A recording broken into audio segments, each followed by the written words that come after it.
विश्वविद्यालय कहीं तो अवश्य बना होगा, लेकिन इन सभी विपरीत परिस्थितियों और झंझावतों के बीच भी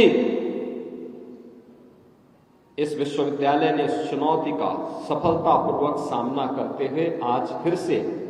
उस प्रतिष्ठा को प्राप्त करने की अंतः वेदना को महसूस किया है और फिर से अपने पुरातन गौरव को स्थापित करने की जो तड़प है,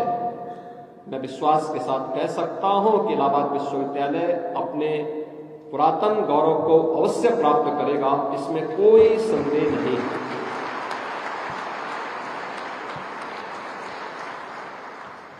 मैं यहां पे कुछ बातें देख रहा था जब यहां पे विश्वविद्यालय के माननीय कुलाधिपति दीक्षांत उपदेश दे रहे थे। मित्रों, जब हम लोग दीक्षांत उपदेश की चर्चा करते हैं तो ये केवल दीक्षा का अंत नहीं है, एक नूतन शुरुआत होती है और ये नूतन शुरुआत एक नए जीवन में प्रवेश करने की,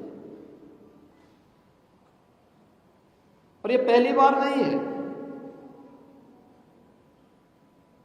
हमारा देश तो भारत है, इसका मतलब ही है ज्ञान में रत रहने वाला देश। ये प्रयागराज है, दुनिया की सबसे प्राचीन गुरुकुल इसी प्रयागराज में महर्षि भारद्वाज के द्वारा स्थापित की गई थी।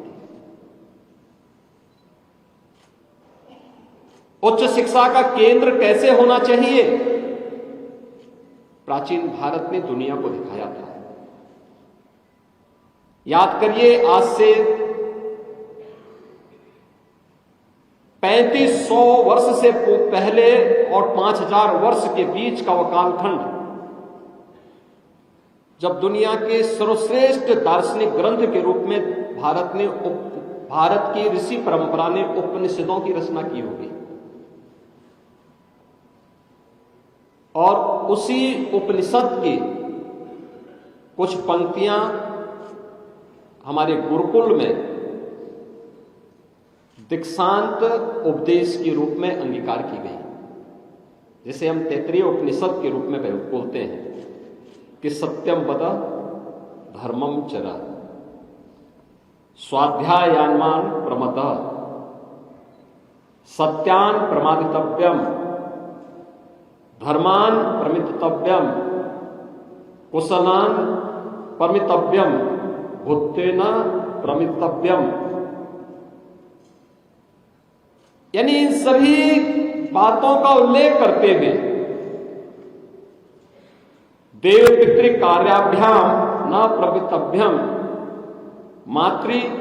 देवो भव पितृ देवो भव आचार्य देवो भव अतिथि देवो भव,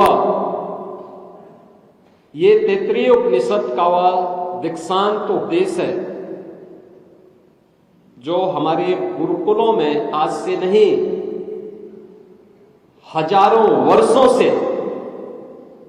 अपनी शिक्षा पूर्ण करने के बाद एक नए जीवन में प्रवेश करने वाले छात्र को प्रदान किया जाता था। यानी कि सत्य बोलना, धर्म का आचरण करना, स्वाध्याय में प्रमाद न करना, सत्य से न हटना, धर्म से न हटना, कुशल कार्य में प्रमाद न करना, महान बनने के अवसर से वंचित न रहना,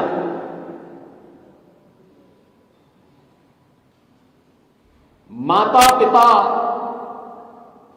के प्रति सम्मान का भाव रखना, देव और पितरों के कार्यों से अपने आप को प्रमाद न करना, अन्य दोष रहित कर्मों से अपने आप को जोड़ना। यानी किस पवित्र भाव के साथ जब और क्यों इस प्रकार की स्थिति पैदा हुई। मैं सोचता हूं जब भी मुझे किसी संस्थान में जाने का अवसर प्राप्त होता है,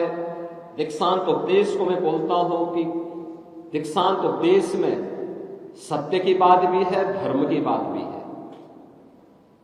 तो मुझे 5000 वर्ष पहले